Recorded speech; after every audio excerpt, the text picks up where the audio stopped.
So hello guys. So ngayon pala ay magpapakain ako ng bago kong mga alagang manok. So bago pa lang ako nagsimula ng manok kasi yung dati ay unti-unti silang namatay. So kaya yung ibang natira kinatay na lang. So ngayon nag-ano na naman ako ng manok. Sa suwayok, dadami pa to ng dadami. So let's go, papakain na tayo.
So, ayan. Tapos ko na lagyan sila ng bagong tubig. At saka tapos na rin linagyan ng pagkain. So, papakita ko sa inyo kung ilan lang yung manok ko sa ngayon. So, sana dumami pa ito. At tignan na ninyo yung area. May mga video din ako sa aking dating manukan. Yun. Ikot ko kayo sa area. Kaya hindi ko pa sila pinalabas kasi kulang pa sa linis. Kasi pagka nakatapos lang magkural, tapos itong kulungan at gagawa pa dito ng kulungan. So ito na yung medyo lumuwag na siya dahil dati hanggang dyan lang kasi yung may imbornal. So ito na siya ngayon. So ayan na, medyo maluwag na yung area. Medyo maluwag na ngayon ang area, kaso lang hindi pa masyado malinis kasi kaka-start ko pa lang. Tapos nag-offer yung uncle ko na bibigyan niya ako ng manok. So siyam na piraso yung binigay niya sa akin na manok. Ako na raw bahala magpaparami.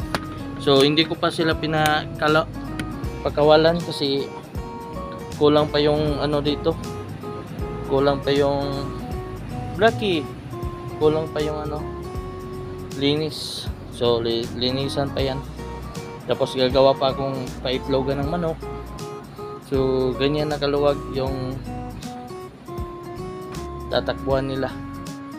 So yan, linis na lang yung kulang.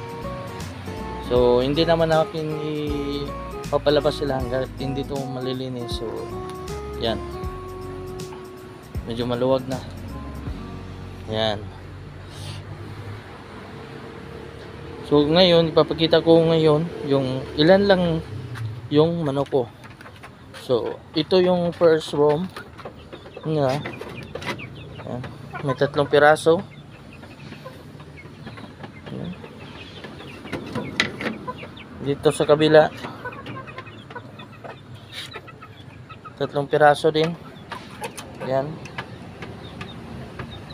Tsaka na natin sila palabas kapag malinis na. So wala pang time kasi kakatapos lang ito ng bayaw ko.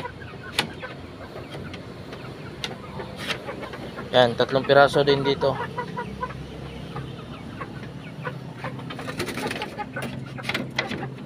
Dito may 1 piraso. Yan.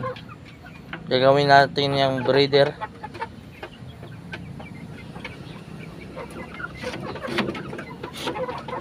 Dito, 2 inahin.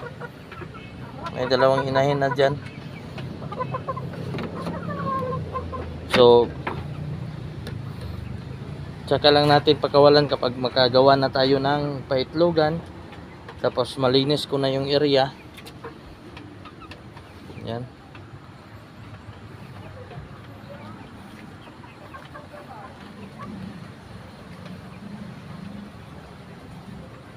Yan pa yung area natin ngayon.